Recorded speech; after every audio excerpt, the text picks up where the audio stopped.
So the one thing I think about Reliable is we're a small bank and we don't have an IT budget per se to have a person on staff. So Reliable acts as our internal IT, basically. And one thing you talked about, cutting cost. So we have 3 locations, 1 branch, but 3 locations.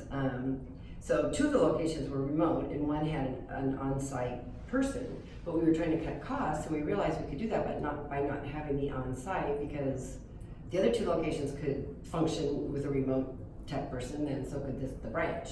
So it's been almost a year, I think, since we did that, and it's worked out fine. Every once in a while, somebody has to go out there because you have to fix things that break, which they break. But the feedback has been mostly positive. So anyway, but the ability to phone in or send an email and have something fixed is nice. And we have a good partnership. Recently we were down, some of our personal PCs were down for days because we had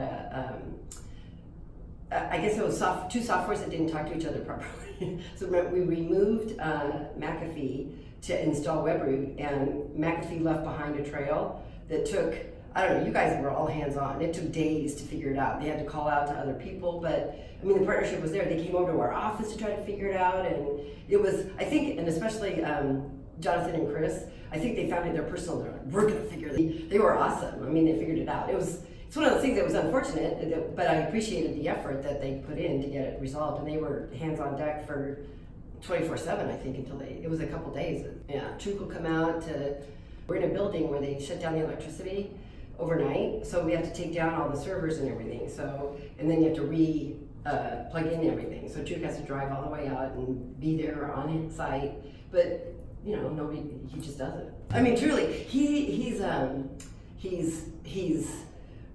he understands what we need, and he understands if we are knowledgeable or not knowledgeable, and brings in the right resources to help us with, for example, now you guys are big advocates of Teams. My boss is a big advocate for Teams, so we're jumping on that Teams bandwagon, and Michael's very enthusiastic about it. So when he comes across things that he's very enthusiastic about, he brings it to the table. Or if there's a better option for something that we need, he tells us about it, and we move in that direction if it's the right direction to move into.